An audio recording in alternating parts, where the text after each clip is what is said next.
में सरिता अपनी दो बेटियों के साथ रहती थी। बड़ी बेटी का नाम किरण और छोटी बेटी का नाम रोशनी था। सरिता अपनी बड़ी बेटी से बिल्कुल भी प्यार नहीं किया करती थी और उससे घर का सारा काम करवाती थी। ये सब देखकर किरण दुखी होती थी और वो मन ही मन रोती थी। आखिर माँ मेरे साथ ऐसा व्यवहार क्यों कर रही है, जबकि मैं और रोशनी तो एक समान ही है उनके लिए, फिर भी वो इतना भेदभाव क्यों करती है। सरिता दोनों में बहुत भेदभाव किया करती थी। एक दिन सरिता बाजार जा रही थी सामान लाने। रोशनी बेटी चलो, मैं बाजार जा रही हूँ, तुम्हें जो भी चाहिए ले लेना। माँ मुझे भी बाजार जाना है। नहीं तू अभी घर पर रुक और घर का सारा काम कर, मेरे पास पैसे नहीं है अभी। पर माँ मुझे भी कुछ सामान लेना है। बोला ना अभी पैसे नहीं है, जब होंगे तो दिला दूंगी। इतना कहकर सरिता रोशनी के साथ बाजार चली गई और किरण बहुत दुखी हुई। वो अपने आप से कहती है, ऐसा लगता है जैसे मैं उनकी सगी बेटी नहीं हूँ। रोशनी को तो वो इतना प्यार से रखती है और मेरे साथ ऐसा व्यवहार क्यों करती है। ये कहकर किरण दुखी हो गई और अपने काम में लग गई और धीरे धीरे समय यूं ही गुजर रहे थे। एक दिन रात को गांव में एक चोरी हो गई, जिससे गांव वाले बहुत परेशान हुए। सुबह को जब सरिता को ये बात पता चली तो वो भी परेशान हो गई। अरे गांव में अब चोरी भी हो गई, पहले तो कभी ऐसा नहीं होता था। तभी वहाँ गांव की बिमला आती है। अरे सरिता बहन, पता चला कल गांव में चोरी हो गई, वो भी दो बकरियों की। हाँ बहन, कल बाजू भाई के यहाँ से 2 बकरियां लेके गए चोर। सारे जगह देख लिया पर बकरियां कहीं नहीं मिली। अब चोर को पकड़ने की तैयारी चल रही है पूरे गांव में। सही भी है बहन, कल बाजू भाई की बकरियां ले गए, क्या पता कल को हमारी भी गाय ले जाएं। इस महंगाई में दूसरी गाय कहाँ से लाएंगे हम। ये सारी बातें किरण दूर खड़ी सुन रही थी और उसने अपने आप से कहा, अरे ये हमारे गांव में चोरी कैसे हो गई, पहले तो कभी ऐसा नहीं हुआ है। एक शाम को किरण अपने घर के बाहर बैठी थी, तभी उसे एक आदमी भागता हुआ कहीं जाता दिखा। अरे ये कौन भागते जा रहा है, ये तो हमारे गांव का नहीं लगता है, कहीं ये चोर तो नहीं है। गांव में अभी चोरी की खबर नहीं आई थी, इसलिए किरण ने इस बात पर ज्यादा जोर नहीं दिया।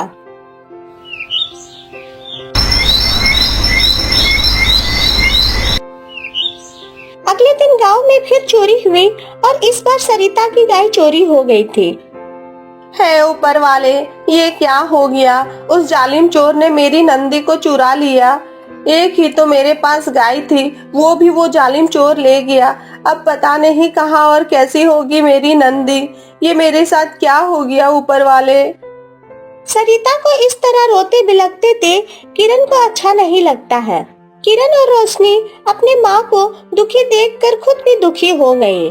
चोरी की वारदात बढ़ते देख राज्य के राजा भी काफी परेशान थे। राजा ने सैनिकों से कहा, तुम लोग ये बताओ अभी तक उस चोर का पता लगा कि नहीं। महाराज अभी तक तो कुछ भी पता नहीं चला है। अरे तो तुम लोग क्या कर रहे हो, मुझे वो चोर चाहिए, मतलब चाहिए। जी महाराज, हम ढूंढ रहे हैं, वो जल्द ही पकड़ा जाएगा। हाँ मुझे वो चाहिए ही, राज्य में आए दिन चोरी की वारदात बढ़ती जा रही है, जो भी करना है करो, मगर मुझे वो चोर चाहिए। इतना सुनते ही सैनिक वहाँ से चला गया। आखिर ये चोर आ कहां से रहा है, इससे पहले तो राज्य में कभी ऐसा नहीं हुआ। मुझे इस चोर को जल्द से जल्द पकड़ना होगा। दूसरी तरफ पूरे गांव में डर का माहौल था, ना जाने अब किसके घर पे चोरी हो जाएगी। इधर सरिता भी अपने घर में दुखी बैठी थी। उसको दुखी देख किरण कहती है, अब मुझे ही कुछ करना पड़ेगा, मैं अपनी माँ को ऐसे दुखी नहीं देख सकती हूँ। इतना कहकर किरण जंगल की तरफ चली जाती है, जिधर उस दिन वो आदमी भाग रहा था। किरण बिना किसी को बताए वहाँ गई थी। जब ये बात सरिता को मालूम हुई तो वो बहुत परेशान हो गई। तूने मुझे बताया क्यों नहीं रोशनी? ये लड़की भी हर वक्त बस अपनी मनमानी करती है। मुझे लगा वो आपको बता कर गई है माँ। अरे उसने तो मुझे कुछ भी नहीं बताया है। आप चिंता क्यों करती है माँ? वो चोर को पकड़ने गई है। अरे उसको इतना बहादुर किसने बनने को बोला था?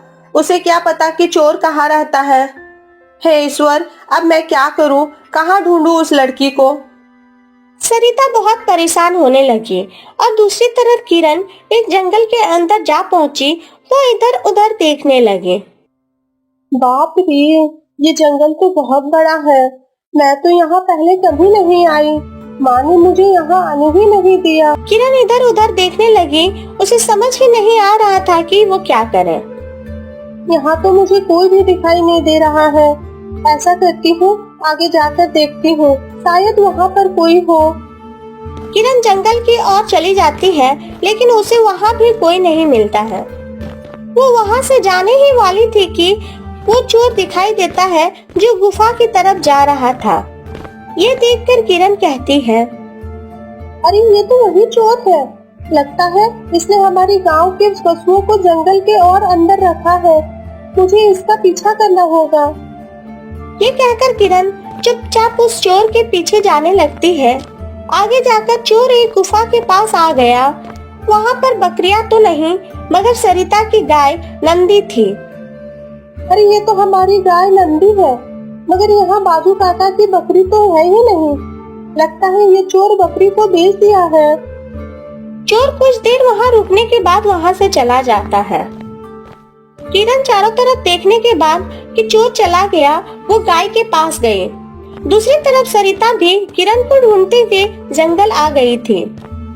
हे ऊपर वाले, पता नहीं ये लड़की कहाँ चली गई, और आगे जाकर देखती हूँ कहीं वो और अंदर तो नहीं चली गई। सरिता किरण को खोजते हुए जंगल के अंदर गई। कुछ देर चलने के बाद उसे किरण दिखाई देती है और वो वहाँ जाती है। अरे माँ, आप यहाँ कैसे? देखिए हमारी गाय नंदी यहीं पे है। चुप करो तुमने बिना किसी को पूछे, बिना किसी को बताए यहाँ क्यों चली आई? तुमको सिर्फ अपनी मनमानी करनी होती है। लेकिन माँ, ये देखो हमारी गाय। मैंने उस दिन उस चोर को इसी तरह आते देखा था। माँ, हमें ये बात महाराज को बतानी पड़ेगी। महाराज का नाम सुनकर सरिता काफी ज्यादा घबरा गई। उसके अंदर अजीब सा डर छा गया। सरिता ने कहा, अरे नहीं नहीं, इसमें महाराज को बताने की कोई जरूरत नहीं है। हमें इन सब मामलों में नहीं फंसना है। हमें हमारी गाय मिल गई है, काफी है। अब चलो यहाँ से। आप ऐसा क्यों कह रही है? हमने महाराज को इस बारे में बताया तो वो चोर को पकड़ लेंगे और खुश होकर हमें इनाम देंगे।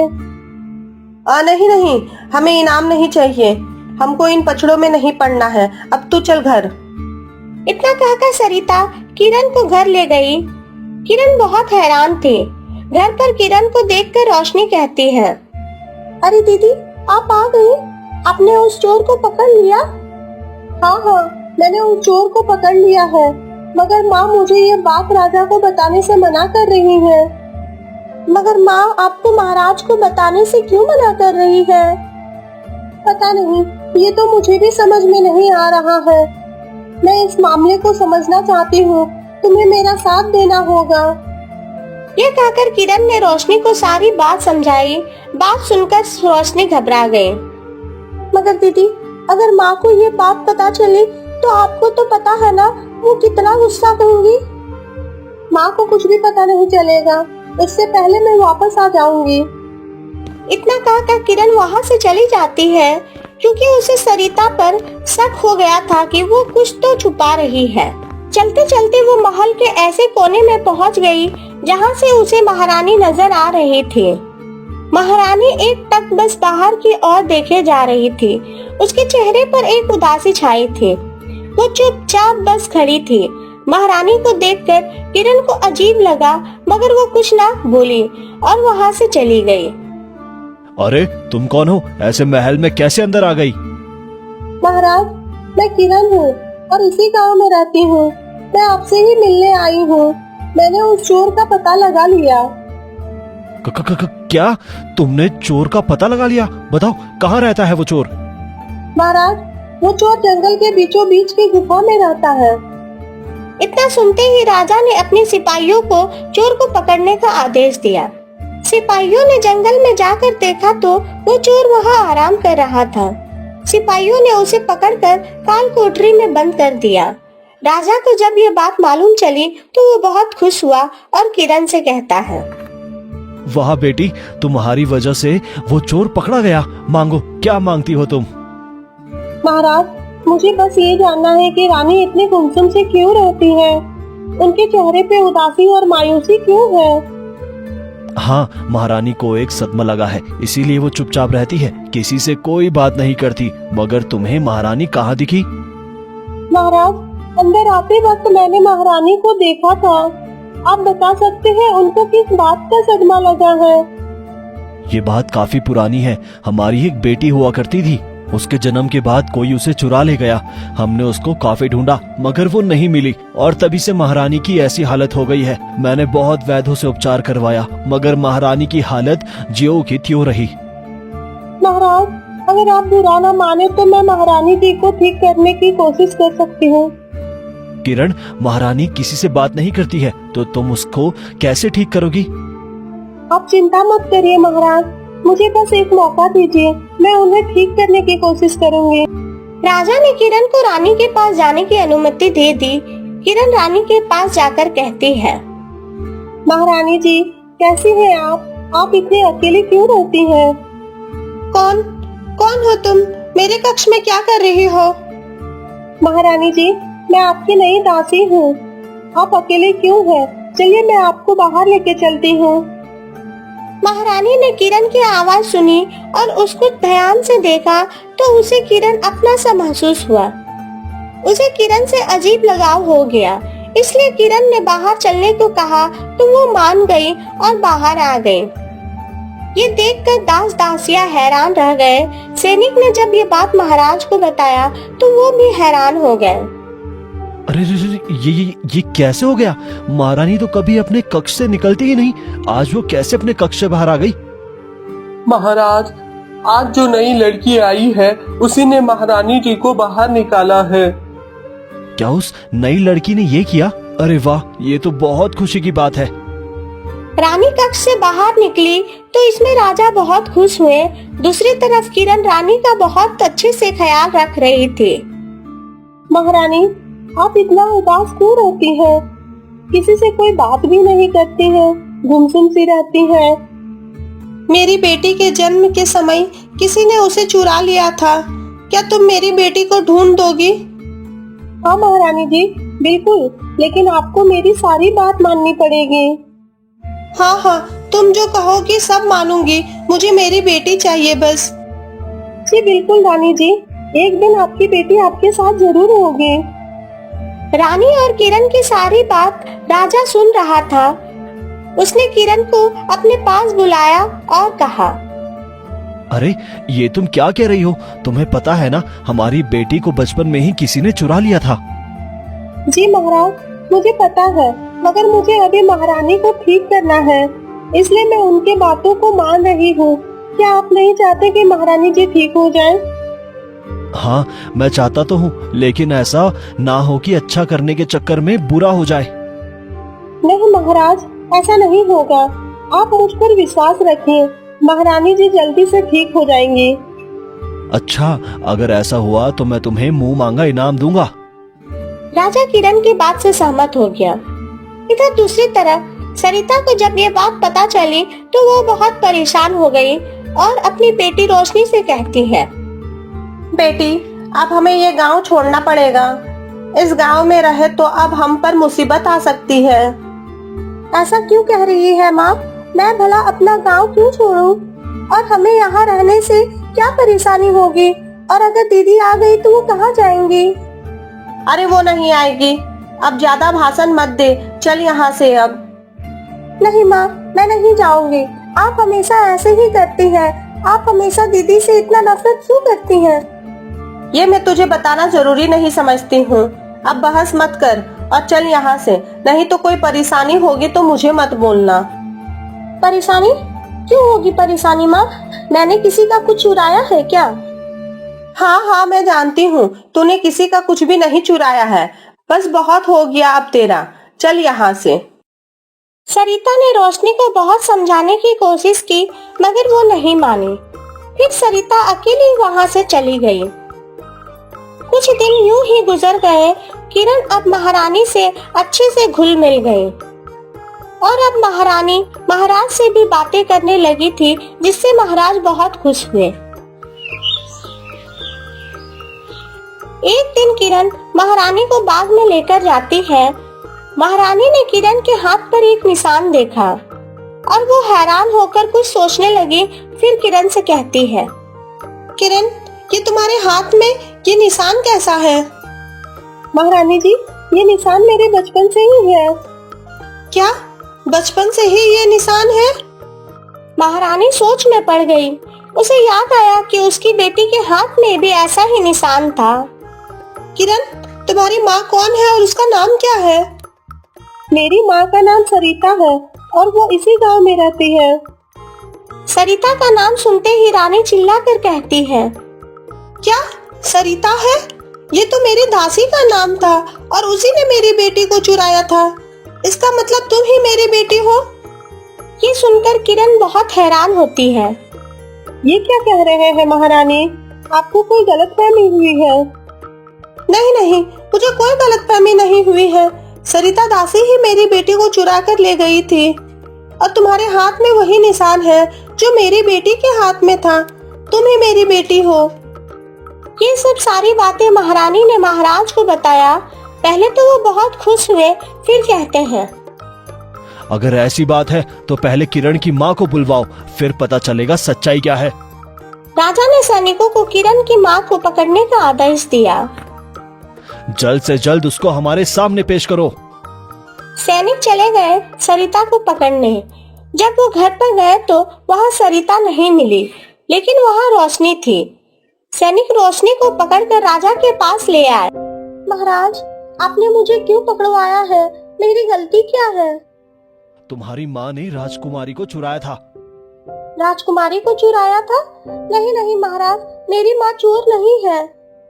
महाराज रोशनी की एक भी बात सुनना नहीं चाहते थे और उसे काल कोठरी में डालने का आदेश देते हैं। तभी वहाँ किरण आती है। महाराज, इसमें इसकी कोई गलती नहीं है।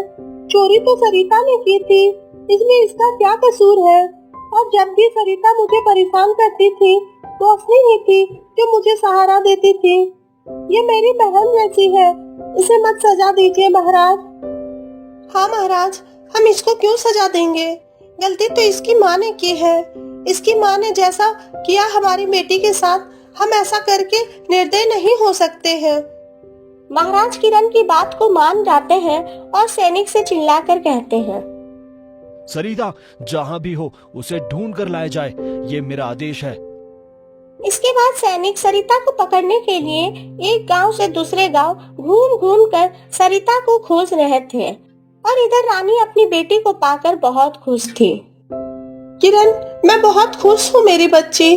तुमने कहा था मेरी बेटी को खोज दोगी, मगर मुझे नहीं मालूम था कि तुम ही मेरी बेटी हो। किरण बहुत खुश थी, मगर वो अभी भी उलझन में थी। उसे सरिता से सारी सच्चाई जाननी थी। दूसरी तरफ सरिता एक गांव से दूसरे गांव राजा के डर से भाग रही थी। जो बात सालों से मैंने छुपा के रखा था, अब वो सबके सामने आने वाला है। मुझे उसे जाने ही नहीं देना चाहिए था। ऐसे ही बड़बड़ाते वो जा रही थी, तभी उसे सैनिकों ने पकड़ लिया और महल ले आए। अरे वाह, मिल गई ना तू। बहुत इधर उधर भाग रही थी, अब कैसे बचेगी? चलो जल्दी चलो महाराज के पास। जब रानी ने सरिता को देखा तो पहचान लिया और कहा, अरे हाँ, यही थी जिसने मेरी बेटी को चुरा कर लेके गई थी। इतना सुनते ही किरण हैरान हो गई और राजा गुस्से में कहता है, तुम्हारी हिम्मत कैसे हुई हमारी बेटी को चुराने की? तुमने ये नहीं सोचा कि जब ये बात बाहर आएगी तो तुम्हारे साथ क्या होगा? मुझे माफ कर दीजिए महाराज, मुझसे गलती हो गई है। ये कोई छोटी मोटी गलती नहीं है और ये तुमने जानबूझकर किया था। अब तुम ये बताओ तुमने ये किसके कहने पर किया था, नहीं तो तेरा अंजाम बहुत बुरा होगा। ये सुनकर सरिता घबरा जाती है और किरण की तरफ देखकर कहती है, किरण बेटी, तुम मुझे बचा लो, मैंने तुम्हें माँ बनकर पाला है। क्या माँ बनकर? अरे तुमने तो मुझे इंसान भी नहीं समझा था, जानवरों जैसा मुझसे सारा काम करवाती थी अब घर का। इतना सुनते ही राजा का गुस्सा और बढ़ गया और उसने सिपाहियों से कहा, ले जाओ इस अपराधी को और काल कोठरी में डाल दो हमेशा के लिए। सैनिक ने सरिता को काल कोठरी में डाल दिया। बेटी, तूने जितना भी कष्ट झेले हैं अब वो सब खत्म हो गया। अब हम तुम्हें एक पल के लिए भी कहीं जाने नहीं देंगे। माँ, पिताजी, मैं हमेशा से माँ बाप के प्यार के लिए तरसी हूँ। अब जब सब मेरे साथ है तो ये मुझे एक सपना जैसा लग रहा है। किरण के आंखों में खुशी के आंसू थे, वो बहुत ज्यादा खुश थी। रोशनी को भी उसने अपने पास रख लिया और सरिता को अपने कर्मों का फल मिल गया।